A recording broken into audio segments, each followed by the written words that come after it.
Olá, pessoal, boa noite. Sejam todos muito bem-vindos e muito bem-vindas à última aula do nosso curso. Esse é o nosso último encontro, mas como a gente vem falando ao longo dessas 4 aulas, a gente espera que não seja a nossa última interação, que vocês continuem contando com o centro para as suas dúvidas e continuem esse diálogo conosco sobre as disputas de nomes de domínio.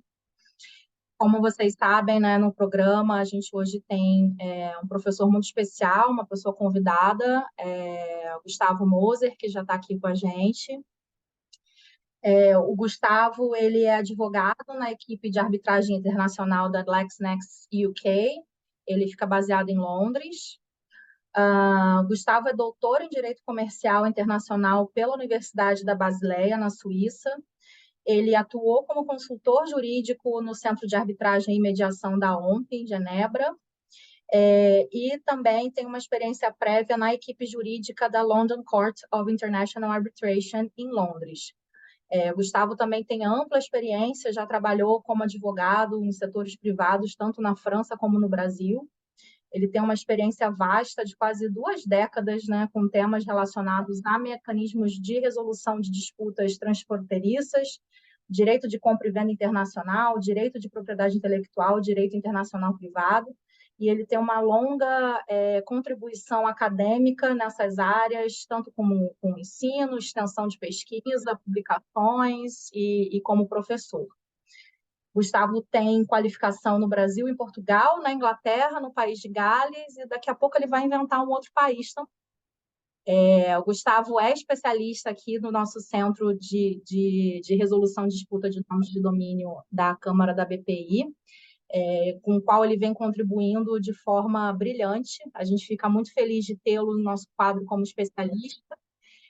No começo do ano, ele nos brindou com uma palestra incrível, junto com a Mariana, sobre questões envolvendo revendedores e distribuidores em disputas de nomes de domínio. E ele gentilmente aceitou o convite para estar aqui com a gente, o que nos deixa muito alegre e muito honrado. Então, a gente vai dar início a essa última aula. Não sei se o Wilson quer falar mais alguma coisa antes da gente começar. Não, só queria agradecer a presença de todos.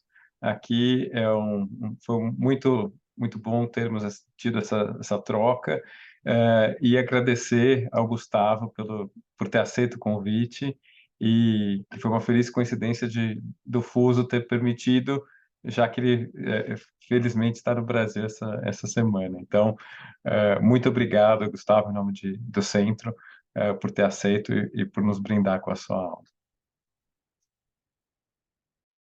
Muito obrigado, Wilson, Fernanda, por gentileza das palavras e o convite formulado. Fico muito agradecido. Estou bastante entusiasmado para começar o treinamento, que na verdade é o último capítulo de hoje. Espero não decepcionar os ouvintes aí. Eu fiz uma breve apresentação com slides. Eu vou fazer só a minha compartilhamento de tela. Deixa eu só ficar assim, que eu...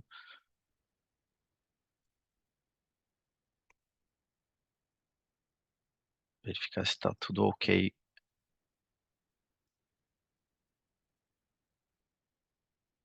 Certo. Vocês conseguem visualizar? Tá tudo ok? Nós Por estamos enquanto, vendo a tua tela de está no seleção. seu computador, não está na apresentação. Ah, ok. Ehm, não sei se talvez, vamos ver se talvez o Vinícius possa, vamos ver se agora. Melhorou agora? Não. Agora vai. Tenta colocar em tela cheia agora. Agora tá ok? Ele tá aparecendo. Isso, agora vai só em slideshow e bota em apresentar para a gente poder ver a tela cheia.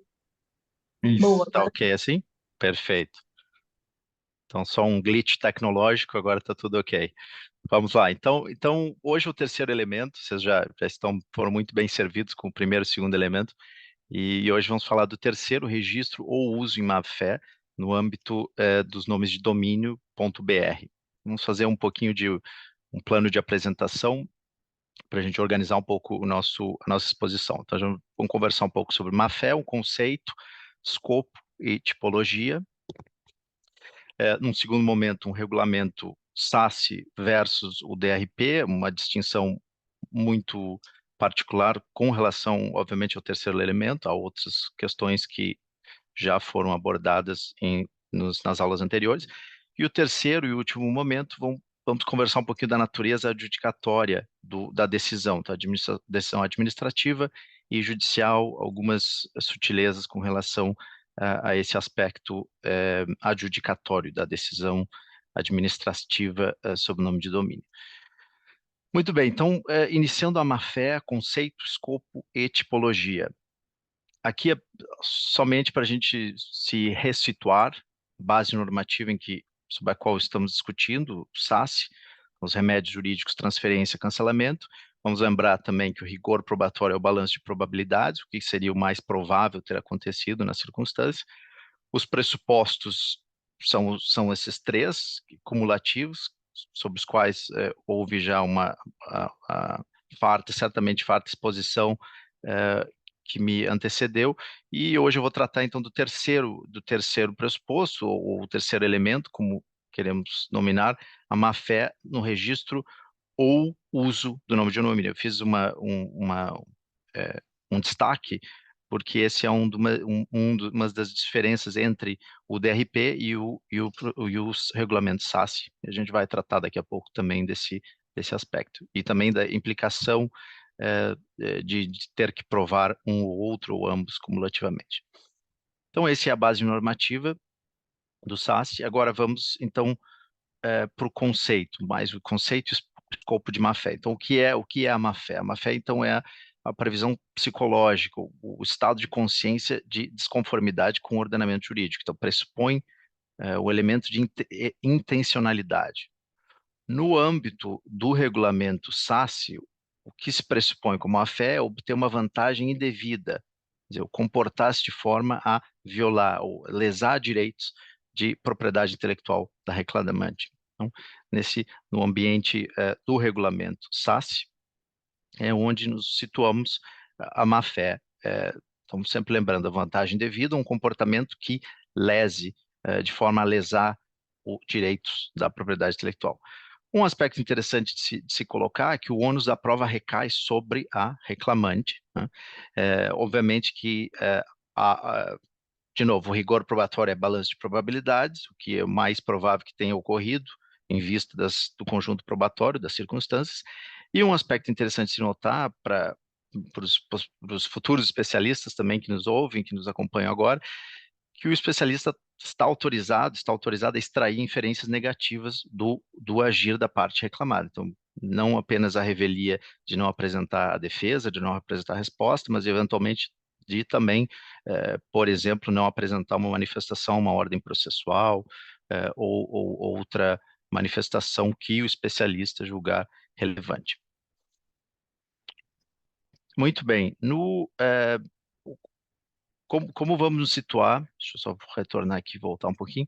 A má-fé é a tipologia. Então, de que forma o regulamento lista ou enumera as circunstâncias ou condutas que constituem indícios de má-fé no registro ou uso de um nome de domínio. Temos aqui, então, o artigo 7º, eu faço referência no regulamento SASE, e o artigo 2.2 do regulamento da CASO, que enumera as circunstâncias, e aqui eu faço também um grifo, são circunstâncias não exaustivas, são exemplificativas, podemos dizer ilustrativas, que constituem indícios de má-fé no registro ou no uso. Então, são 4 circunstâncias que certamente vocês já tiveram acesso, acessaram por leitura, 4 circunstâncias. Então, a primeira delas, e vamos abordar na sequência as 4 circunstâncias, e então detalhar um pouco mais, tanto sob o aspecto mais teórico das circunstâncias, quanto no aspecto mais prático de como, na visão do especialista, como enfrentar essas condutas, essas circunstâncias. Então, vamos lá. Então, a primeira delas, o registro do nome de domínio com objetivo de venda, transferência ou aluguel para o reclamante, ou o terceiro, segunda circunstância ou conduta, o registro para impedir que o reclamante utilize aquele nome de domínio, né, ou um domínio correspondente. Terceira, o registro do nome com o objetivo de prejudicar a atividade comercial da reclamante, ou do reclamante. E o quarto deles é ao se utilizar do nome de domínio, o reclamado, no caso o titular do nome de domínio, tenta atrair com objetivo de lucro usuários para que exista ou qualquer potencial situação de confusão com o sinal distintivo do reclamante. Então, essas são as 4 circunstâncias mais que são invariavelmente aplicadas tanto no regulamento SASS quanto também no DRP, que nós vamos ver no momento subsequente, e que no mais das vezes são as circunstâncias sobre as quais ou com as quais se atém o especialista ou a especialista. Eu coloco um ponto, a questão da atipicidade. Então, nós vimos os 4 condutas ou circunstâncias listadas, que são invariavelmente aplicadas, mas também nada impede, o regulamento ele deixa claro que são circunstâncias exemplificativas, né? Um rol não exaustivo, ilustrativo, e eu coloco também mais com uma ponderação para que vocês também comecem a pensar nessa questão da tipicidade, até porque é um ambiente, o ambiente virtual é um ambiente de constante evolução, né? E também, infelizmente, também evolução para dos cyber squatters, né? Daqueles que querem, na verdade, infligir ou lesar o direito, e também pode ocorrer talvez uma conduta que não esteja tipificada no regulamento, mas que ainda assim possa ser caracterizada como má-fé. Então, é preciso que a gente também criticamente observe esses elementos. O desvio é possível, não é usual, e aí eu coloco o ônus recairia novamente sobre a reclamada, sobre a reclamante, então poderia-se verificar uma má-fé numa conduta não tipificada, sim, desde que se demonstre o agir da parte em obter a vantagem, uma conduta lesiva a direitos da propriedade intelectual da reclamante. Então, fica esse elemento mais de reflexão, né?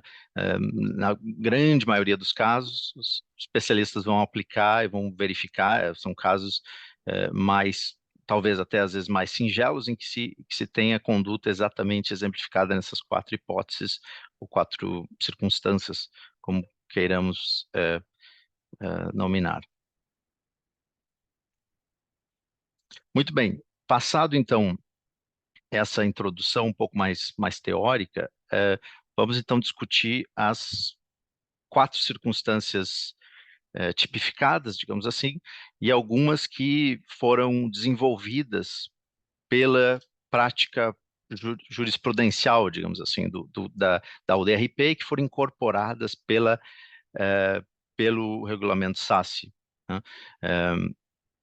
Vamos, no momento subsequente, abordar esses elementos não tipificados.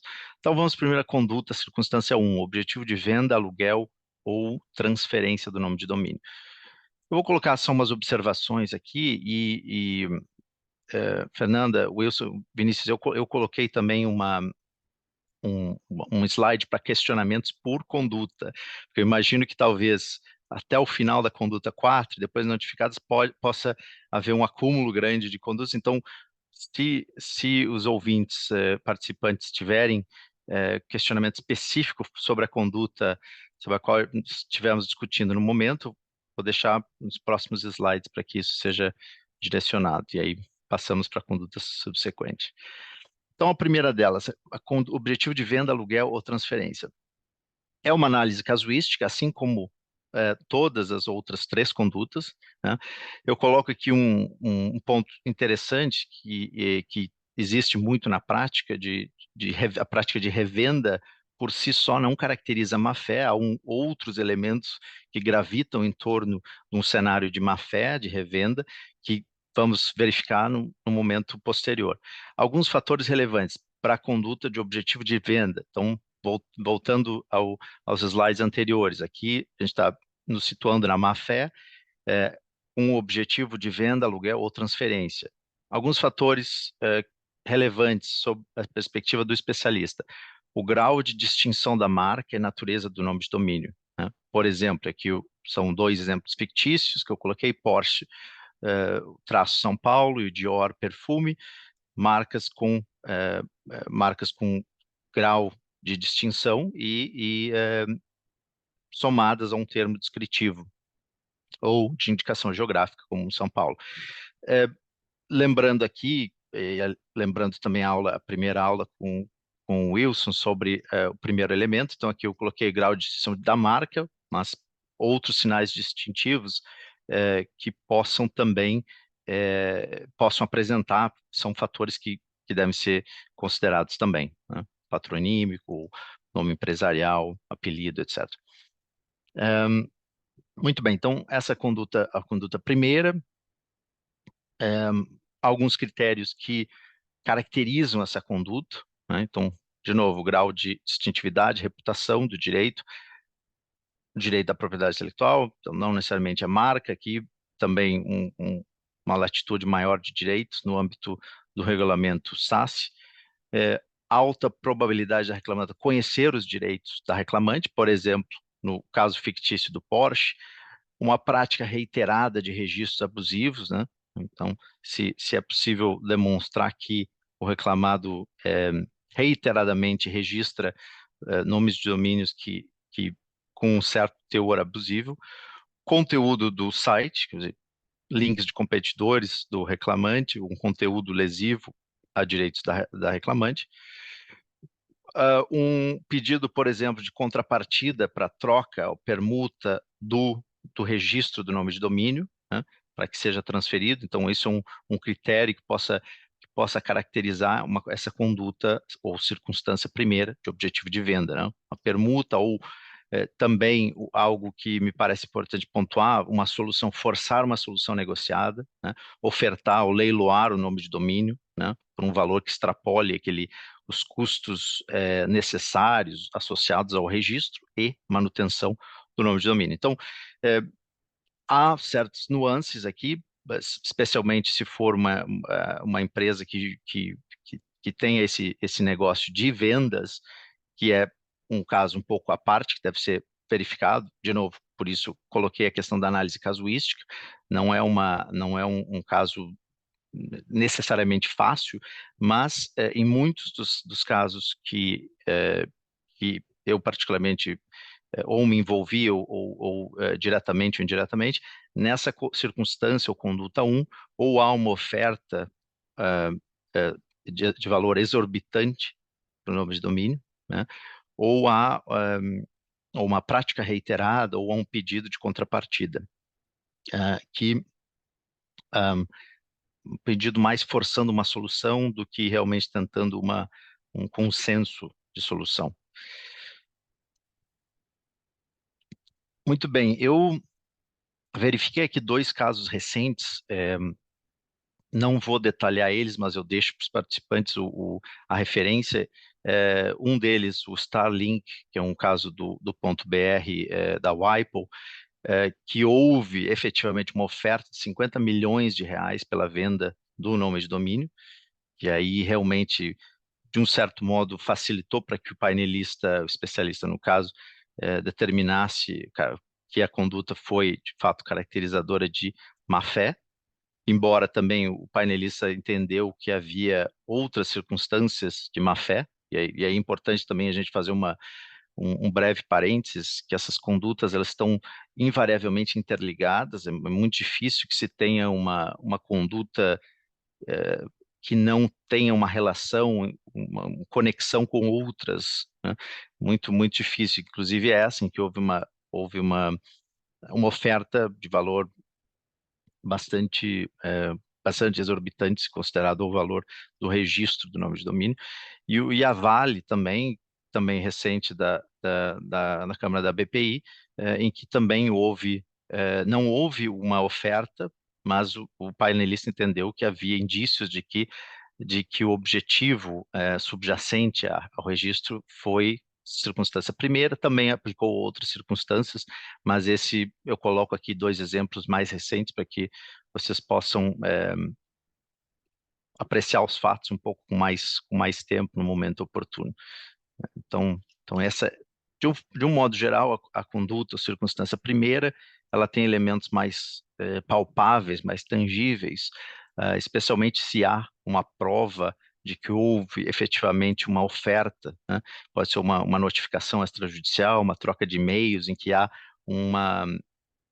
um indício de que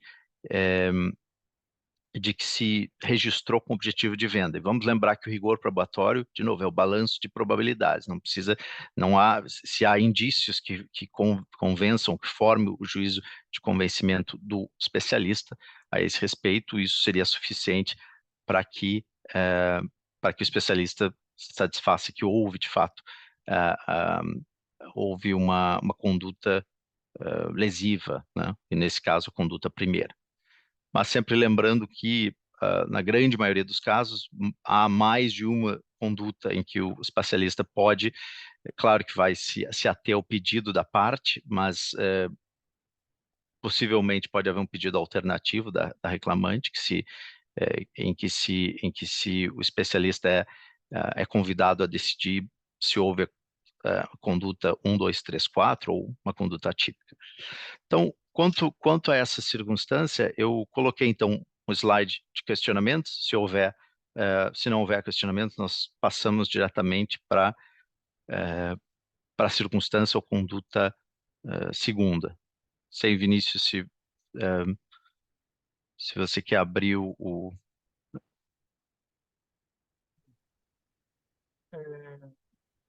Tem alguém querendo fazer alguma pergunta?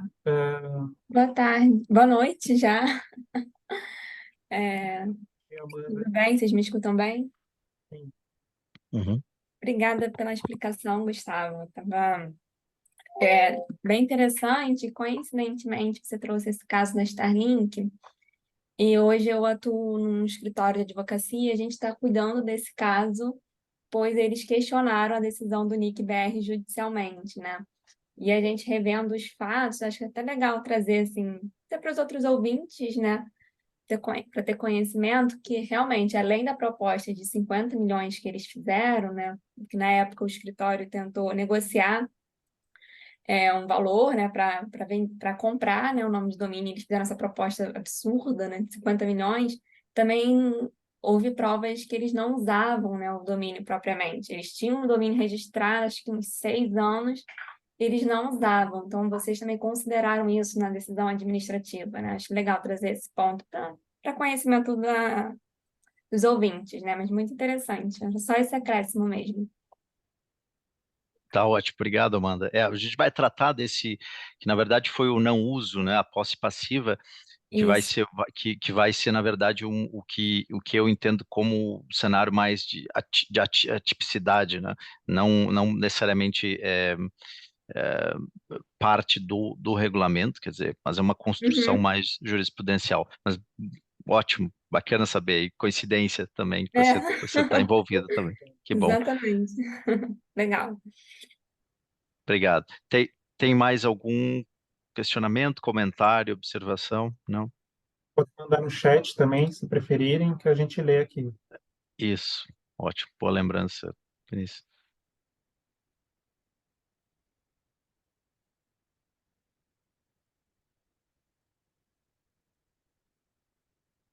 Não. Não, então a gente passa daqui a pouco,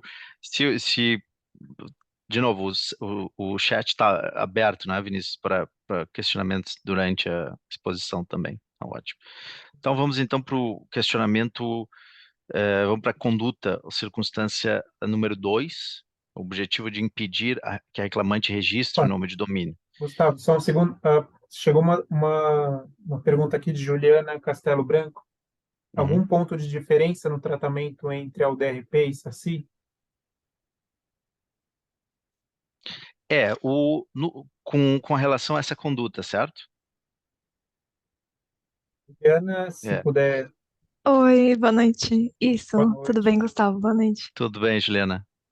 Com relação à exatamente ter existido oferta, além da consideração de outros possíveis elementos, porque teve um outro ponto de discussão em outro workshop da Câmara do Canadá, em que foi levantada essa questão de se a mera oferta seria um indício forte o suficiente para embasar e nortear toda a leitura das outras provas e indícios. Aí eu queria ver de você também como é que poderia ter essa relação aqui com o Saci. No âmbito da UDRP, existe uma conduta, circunstância muito parecida, mas coloca-se que a oferta tem que ser de valor exorbitante, ou um valor que exceda o valor associado. Não existe digamos assim, esse teor de subjetivismo do que seria o valor. Como a Amanda colocou nesse caso, 50 milhões é efetivamente um valor exorbitante, isso seria um indício de que, né, é, há casos um pouco mais sensíveis em que talvez exista um elemento que possa caracterizar má fé e outros que não. Então, quer dizer, existe, por isso que eu coloco que é uma análise mais casuística na conduta ou circunstância 1, em função disso, né? Em função de como você prova, sob a perspectiva do reclamante ou da parte reclamante, que houve uma tentativa, se não houve uma oferta materializada, mas que houve uma tentativa ou que o único objetivo deveria ser, ou, teoricamente, o objetivo de venda. Então, são condutas que invariavelmente elas andam juntas em alguns casos em que você tem um elemento de lucro, mas que não necessariamente você consegue provar esse, por exemplo, o de prejudicar a atividade comercial uma conduta, que é a conduta terceira, que a gente vai discutir daqui a pouquinho, já é uma conduta um pouco mais difícil de você distinguir entre ou impedir que registre na verdade, efetivamente lese o direito da parte reclamante, né? Voltando ao seu questionamento, no âmbito do DRP, também existe a mesma conduta, mas existe essa complementação de critério que deve haver uma oferta em valor que exceda o valor associado ao registro, aos custos administrativos associados ao nome de domínio. E aí fica também uma provocação aí para os colegas do que seria o valor exorbitante, quer dizer, obviamente os 50 milhões é um valor fácil de chegarmos ao consenso aqui entre todos nós, mas há certos valores que talvez não alguns de nós entendam de forma diferente, né? Obrigada. Tá ok? Obrigado. Então vamos para a conduta de número 2, que é o objetivo de impedir que a reclamante registre o nome de domínio. Então, esse é eu coloco 3 pontos que reputo importantes de se ater aqui.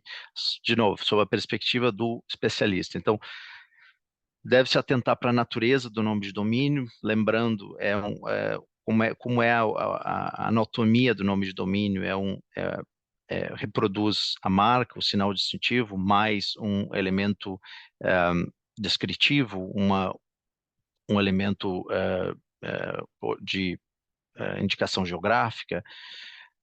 Invariavelmente, aqui, como eu coloquei no início da explanação, pressupõe um objetivo pecuniário. Então, uma conduta, circunstância número 1, geralmente vai haver uma conexão entre as duas condutas. A 1, que é a de vender, né, alugar ou transferir, e a conduta número 2, ou circunstância 2, de objetivo de impedir, né, pois impedindo o objetivo que se transfira, né. E eu coloco um elemento interessante que é verificar se há uma conduta reiterada. Então, isso, de novo, a parte reclamante tem o ônus da prova, recai sobre ela, de buscar informações sobre a conduta, sobre o agir da reclamada, também em outros registros potencialmente abusivos. Então, se há vamos dizer, não há um elemento probatório tão convincente, mas há provas de que a reclamante registrou outros nomes de domínio com marcas ou sinais distintivos de outras empresas ou partes, isso é uma conduta isso é um fator que deve ser levado em consideração e que possivelmente possa se enquadrar na conduta ou circunstância número 2, do objetivo de impedir o registro. Aqui eu trago 3 casos que são bastante interessantes. Um deles é fla.com.br, o outro Corinthians TV e outro Petrobras na Copa. Em todos eles em que houve também o especialista entendeu que houve a caracterização da conduta número 2, também com outros elementos, mas aqui eu coloco só sob o aspecto puramente da conduta 2, pois é, é muito muito peculiar encontrar um caso que haja apenas uma das condutas em que se caracterize a má-fé. Invariavelmente, há mais de uma, né? Impede-se o registro ou utiliza-se o nome de domínio para atrair um objetivo de lucro ou existe um objetivo de danificar ou de lesar o direito, a conduta que nós vamos ver na sequência, conduta número 3. Deixo aqui, são 3 casos muito interessantes para que vocês possam digerir um pouco mais essa conduta, essa circunstância número 2, né? Então, que fica, de certo modo, muito claro, impedir que aquela parte, no caso a Petrobras, o Corinthians, o Flamengo, registre a titularidade, né? Detenha a titularidade daquele registro do nome de domínio. Aqui eu coloco novamente questionamento, se houver, para a gente discutir especificamente a conduta número 2 ou circunstância número 2. Não sei se os colegas têm algum questionamento específico ou se nós podemos avançar na explanação. Alguém? O chat aqui está parado por enquanto.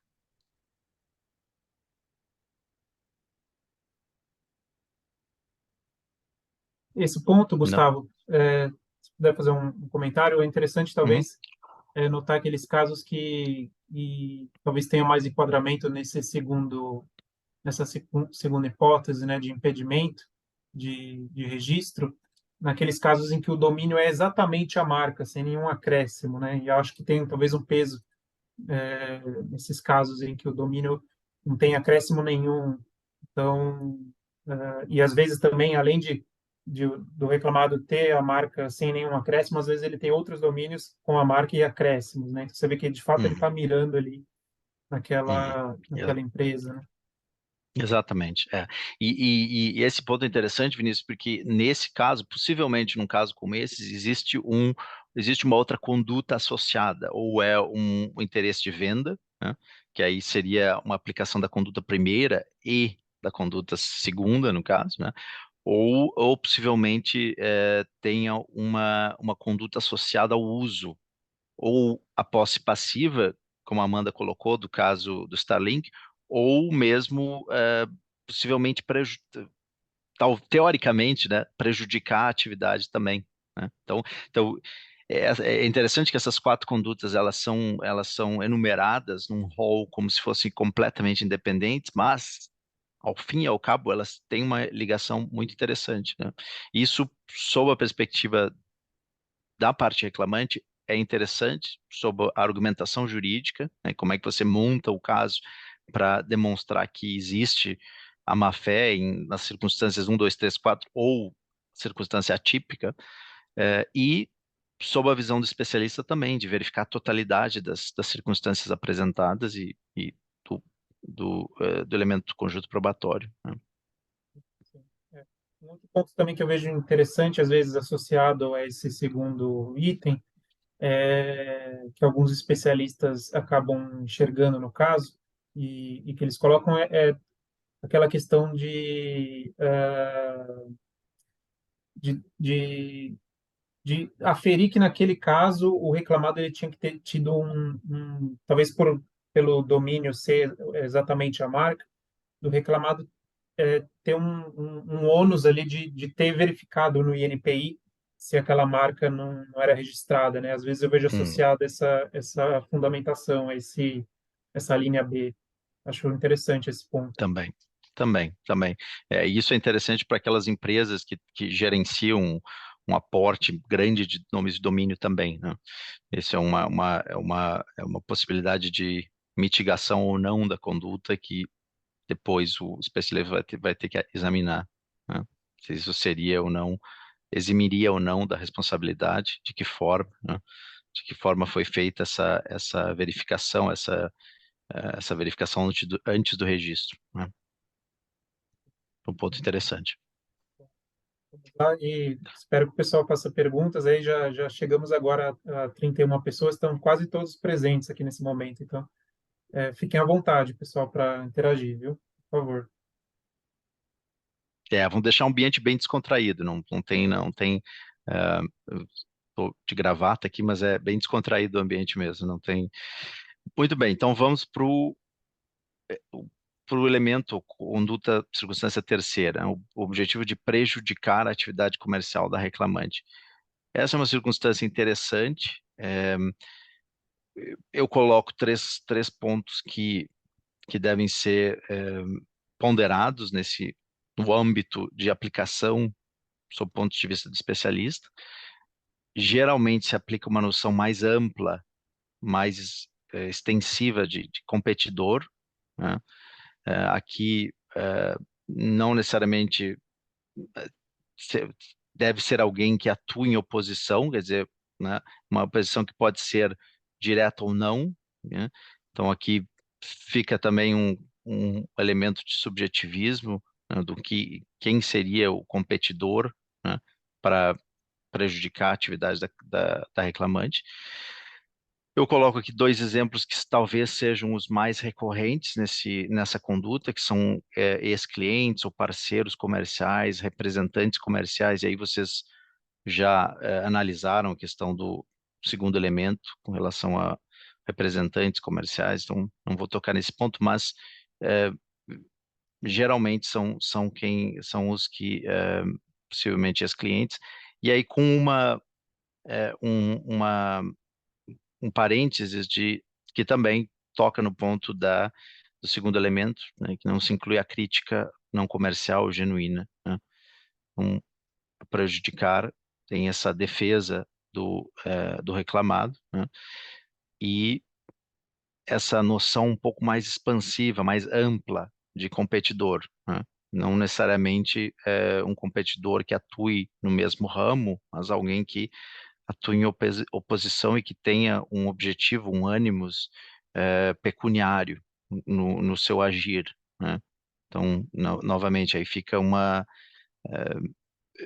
elemento de subjetividade para o especialista, com base também na argumentação apresentada pela parte reclamante, né?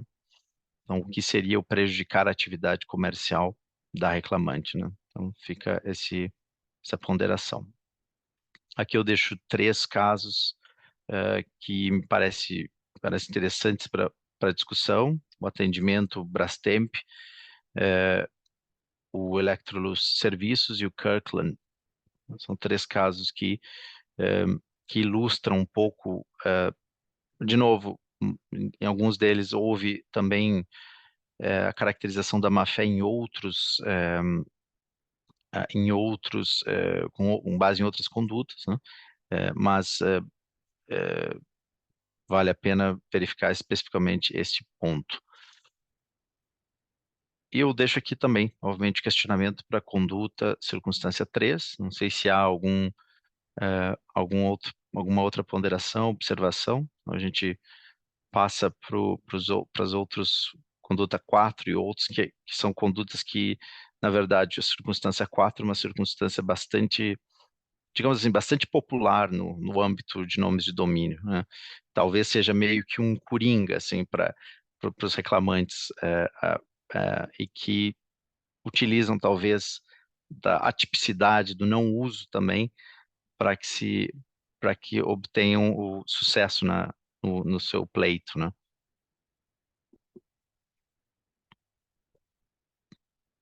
Enquanto o pessoal se anima aí para fazer pergunta, Gustavo, a gente na aula passada a gente falou um pouco sobre defesas de reclamado, entramos na linha de defesa e na linha de casos que a gente tem, sobre o qual você falou no nosso evento passado, né, de revendedores, distribuidores e congêneres não autorizados, né?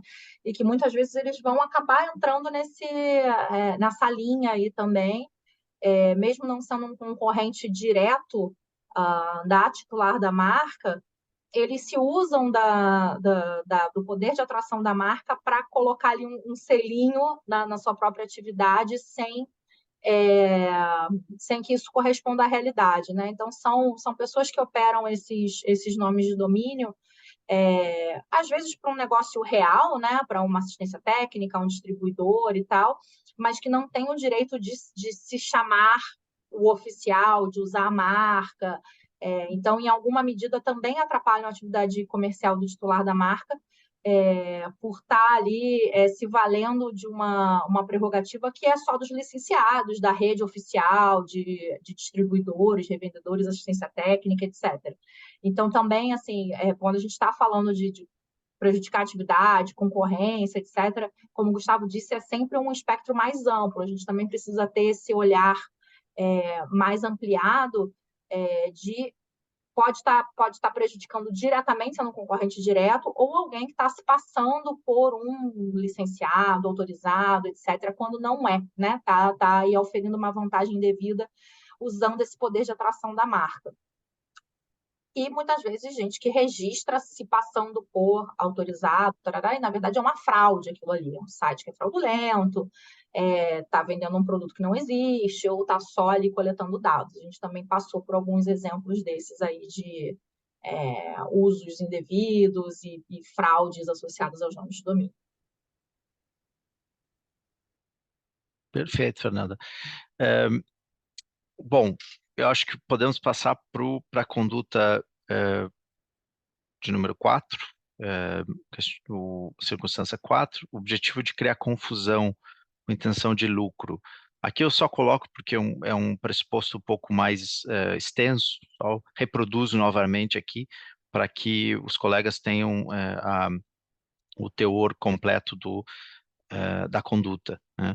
Então, o titular intencionalmente tem de atrair com objetivo de lucro usuários para o seu sítio, né, para qualquer outro sítio, né, criando uma situação de provável confusão. De novo, há esses elementos indeterminados, né, uma provável confusão, um elemento um pouco mais subjetivo, que fica a cargo do especialista, com base no que foi argumentado, né, foi alegado pela reclamante, chegar a um entendimento se houve a caracterização ou não. Bom, aqui tem várias observações, eu começo só com a primeira delas, uma presunção de má-fé, um registro de nome idêntico, como o Vinícius colocou no comentário anterior, um nome idêntico ou suficientemente similar para causar confusão, com marca famosa, que eu coloquei marca, mas outro sinal distintivo também, erros de grafia, que é o típico erros tipográficos, né, que é, de fato, existe uma grande parcela de casos que ainda alimenta o procedimento, tanto do DRP quanto do SASS. E coloco aqui alguns outros critérios que evidenciam essa conduta, né?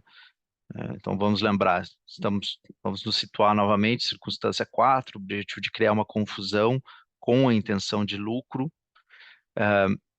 Às vezes, eu tive um caso recentemente em que, na verdade, foi uma rejeição, eu entendi que não havia uma intenção de lucro, um caso, o DRP. Às vezes, existe uma dificuldade de se provar que houve realmente a intenção de lucro, e aí me parece relevante para vocês, novos especialistas, futuros especialistas também, reflexionarem sobre esses pontos, esses critérios, né? Existe uma confusão real entre o nome de domínio e o sinal distintivo, e aí isso, Fernanda, poderia ser uma aula à parte, né? Mas existe uma intenção de causar confusão. Como foi a decisão anterior quanto ao elemento segundo? Houve entendimento que houve ausência de interesses. Esse é um fator que pesa nessa avaliação, né? Como eu coloquei, na totalidade da má-fé, né? É um elemento que deve ser colocado também em vários outros fatores, não um elemento singular. Redirecionamento do nome de domínio, né, a outro site de titularidade da própria reclamante, da reclamada ou de um competidor. Como é feito esse redirecionamento? É importante que o especialista analise e se atenha aos fatos, né? Se atenha muito aos fatos, o que está em frente dele ou dela, o conjunto probatório, e se eventualmente o conjunto for insuficiente, né? Aí especialistas têm visões distintas ou eventualmente se há algum indício de um possível transferência ou cancelamento, se existe a possibilidade de de emitir uma ordem processual, né? Ou entende-se que talvez deveria ter sido apresentada todo aquele conjunto probatório e aí rejeita-se sem enfrentar e possivelmente possibilitando uma reapresentação da reclamação de forma conjunto mais robusto, conjunto probatório mais robusto, etc. Esse é um aspecto certamente para uma outra ocasião, esses aspectos processuais, mas aqui no âmbito nosso de discussão da circunstância 4 de boa-fé, esses são alguns critérios, né, não exaustivos, mas que são muito utilizados na prática da UDRP e também da prática de SASSI, para se aferir, para se verificar se houve a caracterização de má-fé, na circunstância 4. Então, a ausência de qualquer uso concebível de boa-fé, né, pode-se chegar a essa conclusão também. Se houver uma revelia, dificulta também a análise de que não há também a má-fé, se houver outros interesses, outros pontos a ser discutidos. E aqui eu coloco dois casos também muito interessantes, um deles o TikTok da Câmara e o outro o WhatsApp, se eu não me engano foi o Wilson, o painelista, especialista que decidiu, um caso bastante interessante também. Há, como eu disse, muitos casos em que o painelista entende que houve a caracterização da circunstância 4, muitos, né? Me parece, assim, sob a visão de especialista e já tendo emitido várias decisões do DRP também, que é uma espécie de um coringa para reclamantes que apresentam talvez seja mais fácil argumentar nessa circunstância do que as outras que talvez sejam um pouco mais restritivas quanto ao ônus da prova, né? Passo que a provável confusão ou criar confusão com intenção de lucro possa dar margem uma certa latitude de interpretação mais ampla de alguns especialistas, né? Então, é preciso também ter cuidado para os novos especialistas também na hora de enfrentar essa circunstância 4 e verificar também, especialmente a intenção de lucro, que talvez seja um elemento que alguns especialistas devem ter mais atenção também. Qualquer questionamento agora apenas com relação à conduta 4, antes de passarmos aos cenários mais atípicos não que não ocorram, mas atípicos com base no regulamento, não estão arrolados no regulamento, e aí depois vamos passar também para uma distinção breve entre o DRP e o SASSI, e aí um terceiro momento e muito mais rápido, quero assustar vocês, muito mais rápido, vamos para o terceiro momento sobre decisões administrativas e judiciais, e aí a gente abre também o microfone para questionamentos gerais com relação à boa-fé, ou má-fé, na verdade, no âmbito do regulamento. Eu tenho uma dúvida, Gustavo, sobre esse último ponto. Eu queria saber se o fato do titular desse domínio não estiver utilizando o site para algum fim, se ele é um pouco, ele barra de alguma forma essa última hipótese com relação à intenção de gerar confusão. Porque da forma como eu vejo, pelo menos forma de gerar confusão, presume-se que você está utilizando aquilo de alguma forma ou para algum outro fim acessório. Rodrigo, questionamento interessante. Eu acho que, bom, a gente pode também até voltar para alguns outros critérios, né, que são objetivo. Esses são critérios que apontam, que norteiam uma verificação de conduta ou circunstância de criar confusão, né? Obviamente, alguns deles é mais fácil, existe a confusão real, a intenção de causar, pela similaridade, a distintividade do sinal, né? Ou também do uso e não uso, que é o que vamos ver nos próximos slides também. Me parece que para essa conduta você tem que, e por isso que eu entendo ser uma conduta quarta mais complexa, embora seja, talvez, eu não tenho o dado estatístico, mas uma das mais pleiteadas, né? Porque talvez seja uma que alternativamente possa ser aplicada, talvez por conta do não uso em algumas instâncias em que você não tem o uso, e aí é uma posse passiva, e aí nós vamos ter os critérios que o DRP desenvolveu para isso, né, que podem ser aplicados de forma comparativa, né? Invariavelmente, quando você não tem o uso, você vai ter o enfrentamento da posse passiva e o enfrentamento dos critérios de posse passiva que nós vamos verificar na sequência, né? Quando você tem o uso, facilita desde que exista essa verificação desses outros elementos que gravitam em torno dessa conduta, né? Então, se há de fato uma confusão, se há um redirecionamento, que redirecionamento é esse, né? Porque se você redireciona aquele site para um site de um terceiro, aquilo pode gerar uma confusão, né? Pode ser que se entenda que aquele site está de alguma forma associado ao site, vamos dizer o site do Porsche, São Paulo, que nós colocamos, pode ser que se associe vamos dizer, acessórios para carros, né? Vamos dizer que se você clique, redirecione a um website de acessórios para carros. Pode-se pensar que talvez um revendedor ou mesmo um parceiro comercial da Porsche que está habilitado a utilizar aquele nome de domínio, né? Essa argumentação, ela tem um paralelo bem forte com marcas, né? Talvez por isso que seja bem utilizada pelos operadores do direito, porque tem mais contato com esse tipo de demanda. Mas acho que talvez a minha pergunta era um pouco mais relacionada com relação à questão da não utilização. Quando o domínio está em não uso, para mim parece que está muito mais associado às hipóteses de eu registrei para não deixar a pessoa que é titular da marca, ou que seja, registrar, ou para tentar vender, ofertar para ela depois. Quando essa questão de criar confusão com intenção de lucro, me parece que está muito mais associada com a efetiva utilização do domínio para alguma coisa, para algum redirecionamento, alguma coisa assim que você falou. Squatting, esses cliques que geram por clique, né?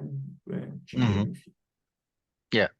Não, esse é um ponto interessante que realmente o não uso, e a gente vai olhar os critérios daqui a pouquinho, o que seria isso? Seria para impedir, poderia ser ou para venda, né? E aí existe um rol específico de critérios que são observados, né, no âmbito da UDRP. Mas, de fato, pode haver alguma confusão daqui a pouco com links de clique, né? cliques também, mesmo que não exista, né? Mas em geral existe ou um redirecionamento para um site de terceiro ou de um competidor, né? E aí você faz a verificação nessa conduta de criar confusão. Ok? Perfeito, obrigado.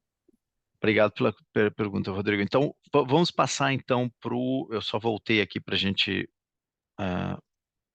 passar para considerações adicionais, que Tá. na verdade... Ah, desculpa, eu acho que alguém fez um Eu sou questionamento. Rafael. Só quero trazer um exemplo para vocês aí, que você até citou o caso da Valesa, que trabalha aqui na Vale, mas eu não acompanhei esse caso de perto, mas eu relembro que um dos pontos discutidos é que o titular antigo do domínio, ele utilizava o domínio não para um site, mas para serviços de e-mail. Então, assim, por mais assim, alguém que recebe um e-mail @valesa.com.br pode causar essa confusão, né? Então, e ele utilizava isso para realizar transações com seus clientes.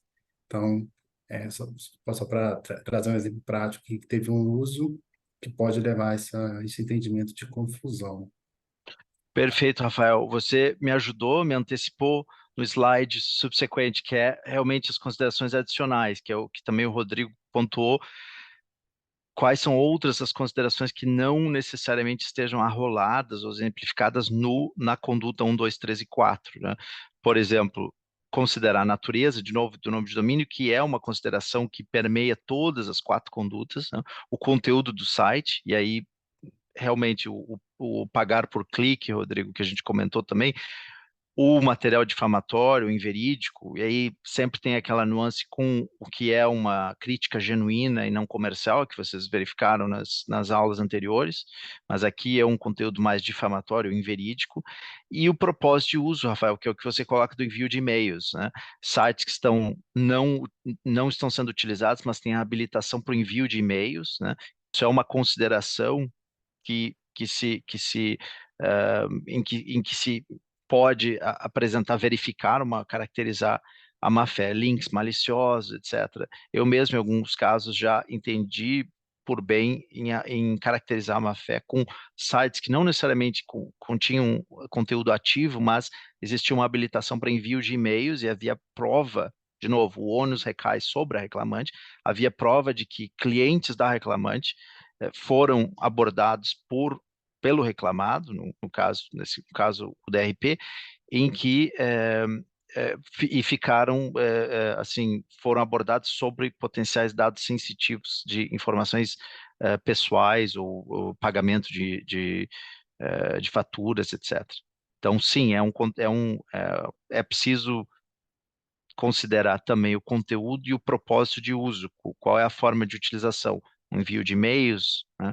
Qual é o propósito do uso, e também lembrando o rigor probatório, balanço de probabilidades. E aí, Rodrigo, tem isso também de todas as circunstâncias apontam para um propósito de lesivo a um direito de outrem, a um direito reclamante. Uma terceira consideração, a prática reiterada, que nós já observamos em outras condutas, um indício de tentativa, né, de mirar ou de ter como alvo a reclamante, áreas comuns de mercado, né, alguns casos até que eu listei aqui também, casos em que havia uma identidade de mercados, zona geográfica, consumidores, e a ausência de interesses, de direitos ou interesses legítimos, e a ausência de explicação para a escolha do nome de domínio, para aquela coincidência, né? Eu tive alguns casos em que eu até mesmo oportunizei, né, talvez tenha sido generoso, oportunizei que a parte explicasse, quer dizer, a segunda mordida na maçã, e a parte não me convenceu de que existia uma explicação plausível para a escolha, né? Quer dizer, então, não foi o único elemento que me motivou a rejeitar o ponto, mas é um conjunto de elementos que norteiam essa verificação. E agora, a má-fé, a posse passiva ou não uso, né? Agora, voltando ao questionamento também do Rodrigo, os 4 critérios, né, utilizados e desenvolvidos a partir do Telstra, um dos primeiros casos da história da UDRP, em que se desenvolveu esses 4 critérios para que se examine se há, de fato, caracterização de má-fé na posse passiva. Então, o grau de distintividade e reputação da marca, né? A ausência de resposta da reclamada, ou não apresentação de prova. Então, aqui, de novo, vamos lembrar que existe a possibilidade da inferência negativa, né, por parte do especialista, se houver uma revelia, e também não apenas na apresentação da resposta, mas possivelmente na apresentação, na não apresentação de uma manifestação ou extemporânea, uma manifestação emitida pelo próprio especialista, né, uma ordem processual que não tenha sido respondida pela parte.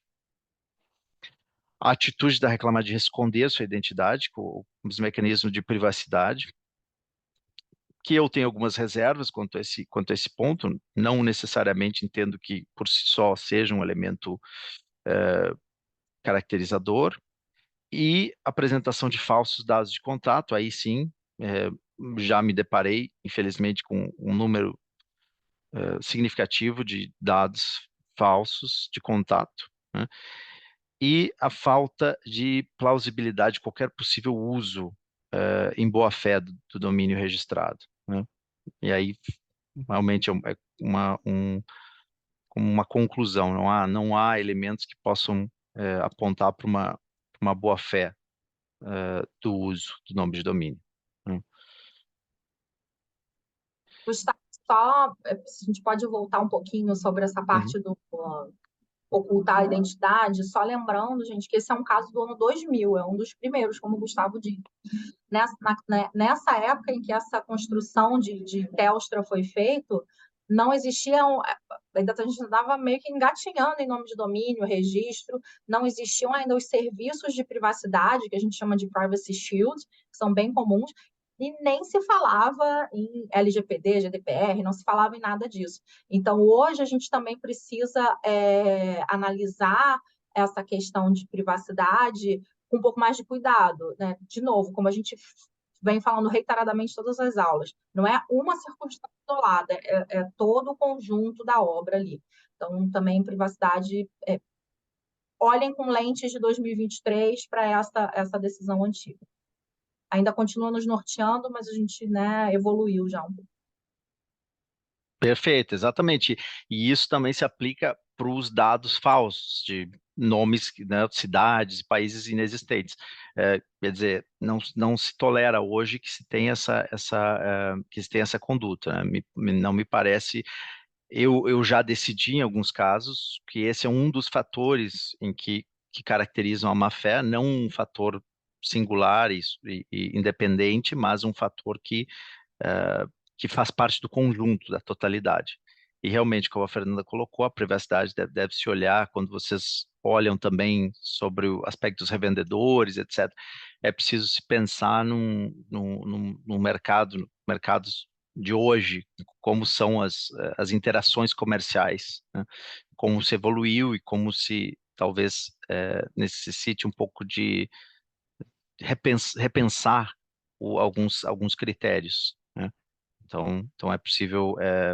Também a questão da confidencialidade, hoje também na rede, também, né, muitas pessoas têm o Privacy Shield para realmente manter a sua privacidade resguardada. Então é preciso, de novo, como a Fernanda colocou muito bem também, acho, é preciso ter muito cuidado com esse argumento, que infelizmente é um argumento que não é que não é infrequente, quer dizer, é muito, talvez mais utilizado do que se possa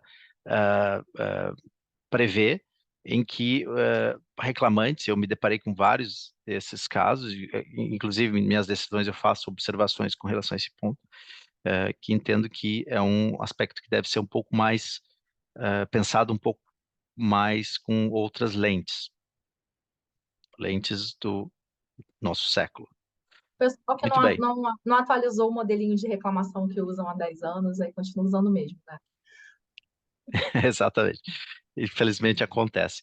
É, bom, eu vou agora passar. Eu estou me dirigindo já para um terço da minha apresentação, mas um terço não de tempo, não vamos nos assustar aqui. É um terço do número de itens, né? É, temos agora uma discussão sobre o SASE e o DRP, e vai ser muito breve. E aí eu deixo os questionamentos todos os outros para o final, e aí a gente pode debater todos os outros, as outras condutas e outros questionamentos. Muito bem, no âmbito de discussão entre SASE e o DRP, temos um ponto bastante evidente, que é essa questão do registro e uso do nome de domínio, né, no âmbito da UDRP. Então, é preciso se apresentar prova de registro e uso, embora vamos lembrar também que aquelas hipóteses arroladas, elas já indicam o registro e uso. Então, talvez não seja um elemento de tanta dificuldade, né? Embora o pressuposto é um pressuposto cumulativo, as hipóteses, elas estão muitas vezes interligadas, o registro e o uso do nome de domínio em má fé, né? Mas fica aqui fica essa distinção que é importante, academicamente importante. Na prática, as condutas se interligam, se interconectam, né? Claro que há casos que a gente tem que observar se houve o registro, por exemplo, uma marca que foi registrada posteriormente, né? Então aí temos questões um pouco mais sensíveis quanto a registros que foram, quer dizer, uma questão temporal de quando foi o registro, quando foi a aquisição dos direitos marcários, ou não necessariamente de direitos marcários, se dá o distintivo no âmbito do SASE também. Mas fora esses casos que são um pouco menos, não tão recorrentes, embora existam, as hipóteses de má-fé podem realmente estar interligadas e via de regra,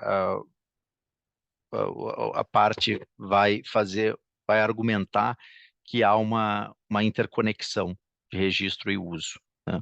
A menos que se tenha aqueles casos de registro muito anterior, né, de marca, aí você tem que fazer uma construção toda jurídica, um raciocínio todo mais convincente de que foi feito o registro contemplando a marca, uma marca futura, e aí também é muito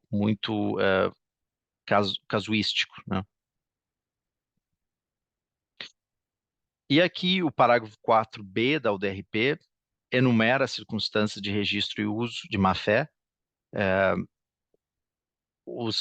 as 4 circunstâncias que são praticamente idênticas, né, com algumas distinções, talvez, que possamos debater rapidamente. A primeira delas, que foi até um questionamento anterior, o titular registrou o objetivo de venda por um valor considerado excessivo. Então, aí também existe esse conceito um pouco mais indeterminado, né? O que não existe no SASE, mas que invariavelmente a parte reclamante vai fazer essa argumentação de forma comparativa. A segunda conduta ou circunstância é interessante, porque é algo que não existe no SASE, a conduta reiterada, quer dizer, uma conduta que reflita um padrão de comportamento. Por isso mesmo até coloquei como esse é um argumento que fortalece a tese da reclamante, se você conseguir apresentar, porque não somente registrou para impedir, mas existe uma conduta reiterada, né, uma conduta, um padrão de comportamento de registros, né, quer dizer, fortalece, robustece a conduta segunda, sob a perspectiva da parte reclamante.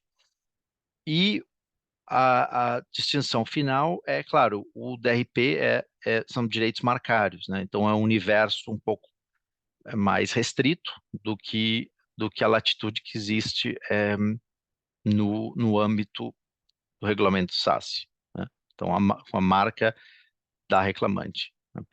Uma situação de provável confusão com a marca da reclamante. Então fica aqui esses pontos de distinção para que vocês possam refletir também. E aqui eu passo, então, já muito rapidamente, Fernanda, Vinícius, foi uma apresentação meio que expressa, mas ainda não concluí. Vou deixar, essa tela por 1 hora. Não, brincadeira, vamos conversar um pouco mais sobre isso, e aí a gente tem um questionamento e eu vou liberá-los mais cedo também, não quero cansá-los.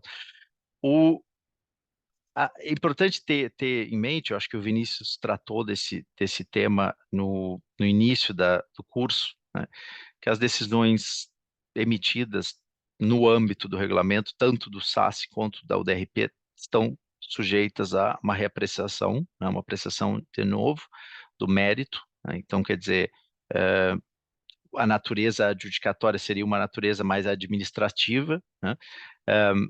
As partes podem ingressar com ação judicial para contestar o resultado, né.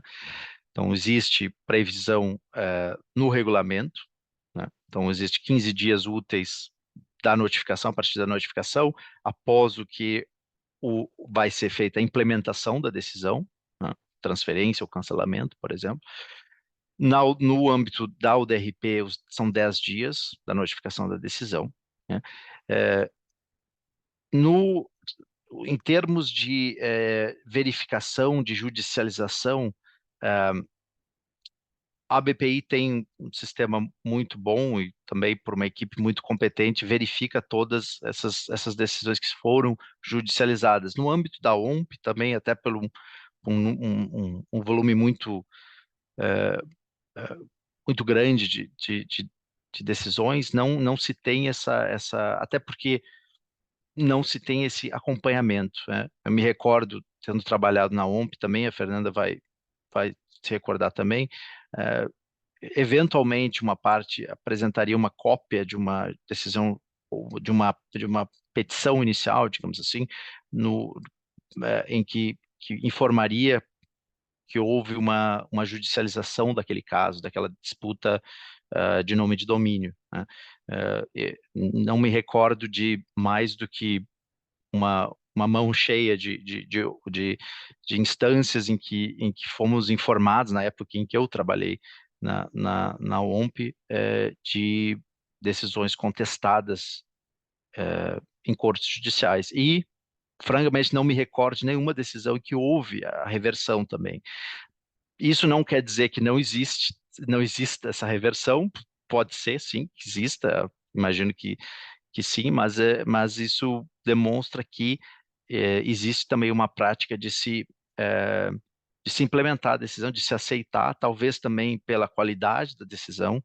A gente pode discutir, isso seria até possivelmente uma outra palestra, quais seriam os critérios, pode ser também uma questão do custo judicial alto ou do incentivo, ou mesmo também da qualidade da verificação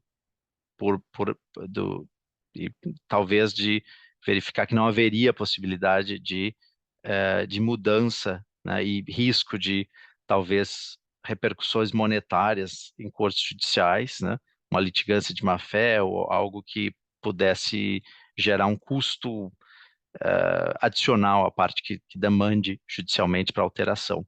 Pode ser isso, pode também ser o desinteresse, talvez, né? Desinteresse também. Então, há outros tantos que nós podemos refletir sobre. O que temos de dados palpáveis, assim, de tangíveis, é realmente uma prática infrequente, né, a judicialização, né? A secretaria me me disponibilizou esse número de 450 disputas encerradas, das quais 20 foram judicializadas e me parece que apenas 8 estão em trâmite. E apenas uma decisão revertida até o presente momento, que é um índice fantástico, né? Um índice que prova que, de fato, é um sistema que funciona muito bem, né?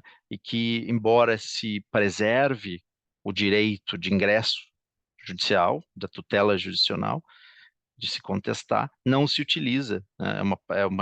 Realmente uma prática muito pouco utilizada. Então,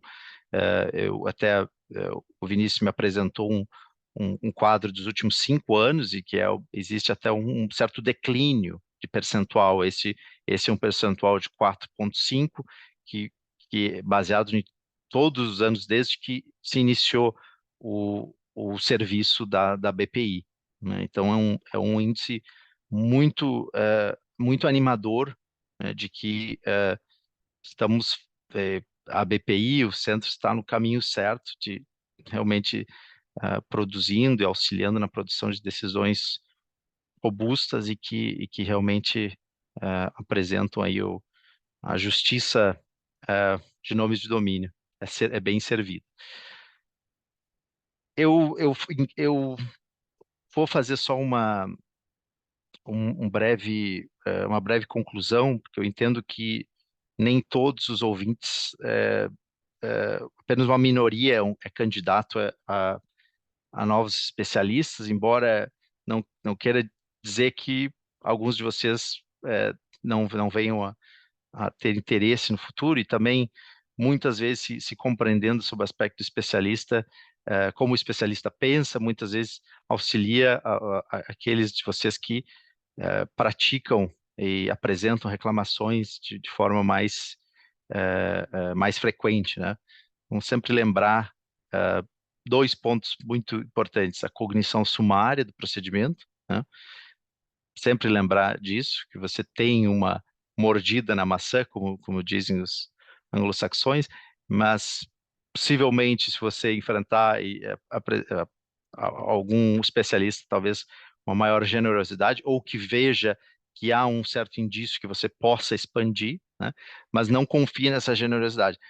Lembre sempre da cognição sumária, né? E lembre sempre também do balanço de probabilidades, né? E que a gênese do procedimento é um procedimento simplificado. Então, se existe uma relação complexa comercial prévia, futura ou passada, não é o local adequado para se discutir o nome de domínio, né? Se há elementos de maior complexidade, não é o local eh, eh, para se debater, se discutir. Se há outros elementos que devem ser apurados no cômputo geral de discussão entre parte A e B, talvez não seja. Então, lembramos da gênese da UDRP, de casos singelos de violação, de lesão a práticas lesivas a direitos, em que eram aqueles casos bastante singelos que o Vinícius colocou no início, de exatamente a reprodução exata da marca, né, no âmbito da UDRP, ou da marca com uma grafia incorreta, uma adição de um termo, etc. Essa foi a gênese. Migrou, obviamente, com a evolução da internet, de outros tantos ramos associados ao ambiente virtual, mas vamos sempre lembrar que o âmbito é restrito, a cognição é sumária e o rigor é o balanço de probabilidades. Então, eu finalizo, Fernanda, Wilson, Vinícius, agradecendo. Eu deixo também aqui um agradecimento a todos os ouvintes e também passo aí a palavra a vocês, questionamentos, e abro o microfone aí para vocês. Espero que tenham gostado das reflexões e estou curioso aí também por observações. Obrigado. Obrigada, Gustavo. Foi ótimo poder aprender com você e trocar essas ideias.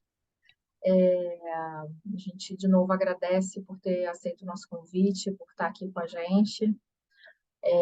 Pessoal, a gente ainda tem um pouquinho de tempo, então se vocês ainda tiverem alguma pergunta para o Gustavo, ou se ficaram com alguma dúvida das aulas anteriores, podem aproveitar esses minutos para a gente ainda conversar, tirar dúvida, trocar uma ideia, vocês fiquem à vontade.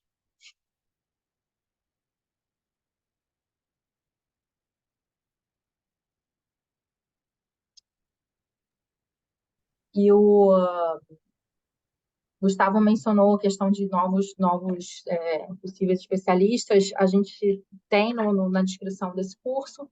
Esse curso é um dos requisitos para quem quer se candidatar.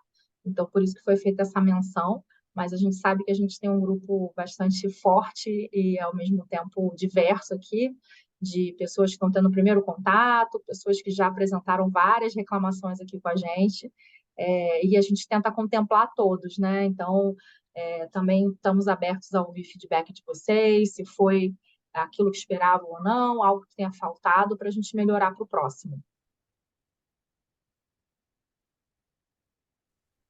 Eu queria agradecer a aula e o curso, acho que ficou super claro, por isso que até a gente fica nesse silêncio de não ter nenhuma dúvida.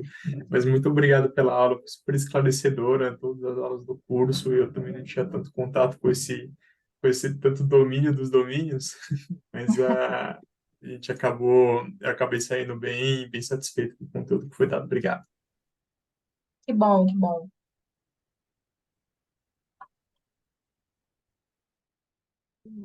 Vamos lá, Juliana. Oi, eu tenho uma dúvida com relação ao SASS novamente. Eu sei que no UDRP é comum para os reclamantes apresentarem, ainda que restritamente à marca, outros elementos associados ao efetivo uso da marca que está envolvida na disputa. Então, muitas vezes, além dos registros de marca, eles apresentam, por exemplo, os registros de nome de domínio em uso e desde quando esses domínios são registrados. Também o conteúdo desses domínios, porque muitas vezes, às vezes está replicado no site que está sendo disputado, no nome de domínio em disputa. Outra coisa que também é empregada é a história da empresa e, enfim, se é em escala mundial ou não.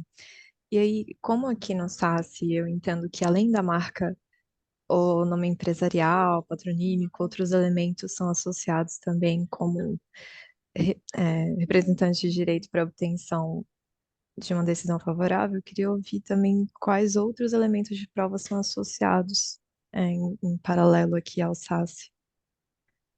Você quer dizer em relação ao DRP, por que na UDRP acabam apresentando outros elementos além de marca? Não, o que eu quero dizer seria assim, como na UDRP se baseia em marcas e ainda assim são apresentados esses outros elementos em complemento, como outros nomes de domínio e utilização da marca e história da empresa, quais elementos aqui no Brasil podem ser apresentados também em complemento aos direitos que são facilmente apresentados, certificados e registros? Beleza, ótima pergunta. Eu vou começar e vou passar a bola para o Wilson, que foi ele que deu a primeira aula. Mas, indo para a UDRP especificamente, a UDRP ela fala em direito marcário, mas ele não necessariamente é um registro marcário. A parte reclamante ela também pode se fundamentar em common law rights, que é baseado em uso. Então, muitas vezes, por uma questão factual daquele caso, o Gustavo acabou de mencionar, né, que a UDRP é registro e uso, pode ter uma questão de data ali que o registro da marca do titular está muito perto do registro do nome de domínio. Então, é interessante você, como reclamante, pontuar que já existia um uso reiterado, que já dá direitos de common law rights, né, sobre o uso daquela marca anterior, que antecede bastante o registro do nome de domínio. Isso pode reforçar o direito marcário do titular. Para além disso, no primeiro elemento, reforça também a penetração da marca, onde que ela está sendo usada, qual é o grau de fama dela. Dependendo do caso, o conteúdo do site sob o nome de domínio em disputa replica, repete o do titular. É uma coisa que leva para uma obviedade de que existia um targeting. Se o reclamado está copiando o conteúdo do site, é porque sabia da existência. Então, são vários elementos que vão construir o caso. E no SASS a gente vai aplicar o mesmo racional. O que mais que eu posso fazer para fortalecer o meu caso? Eu tenho que fazer o primeiro elemento, então eu tenho que comprovar em qual direito eu estou me fundamentando, marca, título de estabelecimento, nome civil, etc., etc., e o quanto que esse elemento é forte, né? No primeiro elemento que a gente conversou na aula do Wilson, e depois, quais são as outras circunstâncias que vão embasar a falta de direitos ou de legítimo interesse do reclamado e essa questão da má-fé. Então, pode entrar outras provas aí robustas, a gente falou sobre várias e onde procurar, que vão ajudar a construir esse caso. Bom, vamos lá. Vou complementar, pegando aqui o gancho da Fernanda, porque o que acontece, o que a gente tem que ter em mente, vou falar um pouquinho de ODRP e depois de SASSI. Na ODRP, quando você vai apresentar uma reclamação, você tem que ter em mente que não necessariamente o especialista ou o painel de especialistas vai ser brasileiro ou vai conhecer a sua marca, partindo do pressuposto que a gente aqui estaria representando uma empresa brasileira. Então, a minha preocupação, e aí estou vestindo o chapéu aqui de advogado, é mostrar para quem vai decidir a importância daquela marca, a importância no segmento mercadológico, no contexto de aonde que ela está sendo usada. E aí o que a gente pega? E aí aqui eu estou passando um outro chapéu de tendo atuado como especialista em algumas demandas especialmente de alguns países mais rígidos. Então você vê, eu até já comentei isso com a Fernanda, né? Às vezes você pega escritórios alemães, o reclamante tem a marca tal, e não te dá mais nenhum elemento enquanto especialista para entender, mas por que essa marca estaria sendo targeted, estaria sendo visada por quem registrou o nome de domínio em disputa. Então, é essencial para o especialista ele poder enxergar valor naquilo, enxergar o peso que aquela marca tem e aí, como ela é usada. E aí, evidentemente, por que os sites são citados? Porque, às vezes, você tem ali um reclamante que ele é um dos sites mais acessados naquele país. Poxa, isso mostra uma relevância. Ou ele consegue demonstrar que ele tem acessos de todos os países do mundo. Então, isso mostra que, independentemente de onde quer que o reclamado que registrou o domínio possa estar estabelecido, ele seria, aquela marca potencialmente seria conhecida pelo reclamado. Uhum. Então, construir um caso, você teria que demonstrar que haveria fundamento na presunção de que o reclamado não detém direitos ou legítimo interesse. E daí, obviamente, se a sua marca é uma marca famosa, é uma marca que tem uma abrangência, uma repercussão, fica mais fácil de presumir essa ausência de direitos ou legítimos interesses, ou de construir o caso. Então, e até pensando, desculpa te cortar, Will, mas imagina. até pensando em SASS, a gente vive em Brasil, né? A gente vive num país de dimensões continentais, então a gente pode ter uma marca ou um outro direito que fundamente a reclamação, que é muito conhecido numa determinada região, não necessariamente faz parte da bagagem cultural do especialista. Então, é importante também trazer esses outros elementos, não só, como o Will falou, a minha marca é essa aqui, ó, está registrada. Conta mais, né? Explica um pouco mais, faz o seu caso. E aí, pegando também esse paralelo com o SASSI, o que você deveria construir o seu caso, né? Eu diria que o máximo de elementos que você tenha, e ainda que você... Outro dia eu tive um caso que eu tive que emitir uma ordem processual porque tinha sido extremamente mal formatada, mal formulada a reclamação. Porque tinha a reclamante tinha a marca, mas só que a marca era posterior ao nome de domínio. Só que eu percebi que existia um nome de domínio que era anterior ao nome de domínio em disputa. Enfim, é uma reclamação mal formatada. né? Porque teria direito suficiente para o SACI, não para o DRP, talvez, mas para o SACI, sim.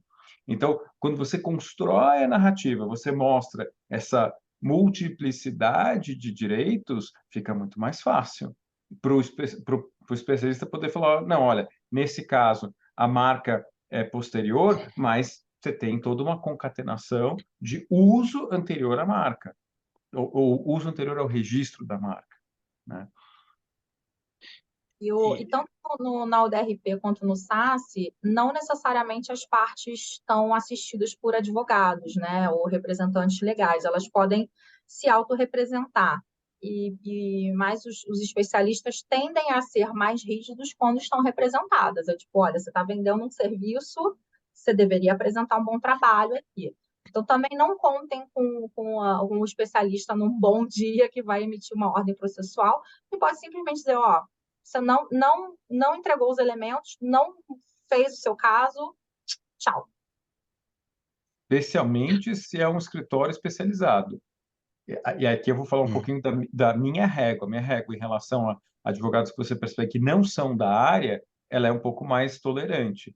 Mas escritórios da área, eu acho inadmissível, né, o cliente ser mal representado. Assim, claro que ele não deveria ser prejudicado, mas tem erros que não deveriam ser cometidos por quem é um advogado especializado. Por exemplo, não citar qual é o registro de marca que está sendo violado. Ah, está aqui.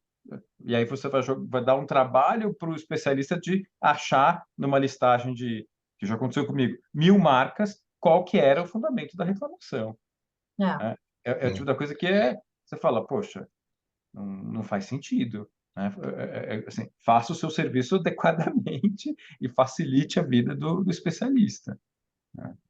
E uma observação que eu tenho desse questionamento, Juliana, também, é a gente tem que atentar para essas indústrias novas, né? Eu enfrentei essa matéria de criptomoedas, indústria de criptomoedas, e que, obviamente, eu, como especialista na ocasião, tive que apurar o que foi me apresentado, até não emitir uma ordem processual na ocasião, mas entra naquele seu questionamento do que é o que se espera sob a perspectiva do especialista. Então, nesse caso, foi muito bem servida a reclamação, foi muito bem orientada e havia prova extensiva de uso, etc., de que realmente era uma indústria nascente, então como é que você ia fazer a conexão, mas foi muito bem feita, foi muito bem produzido, o máximo de uma indústria muito jovem ainda, a indústria em si, né, e a empresa dentro nesse ecossistema da indústria de criptomoedas conseguiu e teve êxito no caso, mas foi um caso difícil, não havia um registro marcário, mas foi um procedimento DRP, eu entendi que havia direitos marcários com base no uso. Então, interessante, dependendo da indústria, eu acho que você tem também que observar, você tem que um pouco educar o especialista nesse ramo, especialmente indústrias nascentes, blockchains e criptomoedas, que são indústrias ainda em fase de evolução, digamos assim, né? Acho que tem que ter esse olhar crítico e cuidadoso também. Acho Muito que a obrigada. Luísa, imagina, acho que a Luísa tinha levantado. Eu tinha, mas na verdade era só para agradecer. Estava pegando o bonde aí, ia falar que o curso foi super interessante, assim, e é muito legal ver o quão aberto, né? Todo mundo tava, e a Câmara sempre é com a gente, Vinícius sempre nos salva aí no dia a dia, em relação, inclusive, aos procedimentos e aos pontos até de jurisprudência. Então é muito legal, era só realmente para agradecer todo mundo.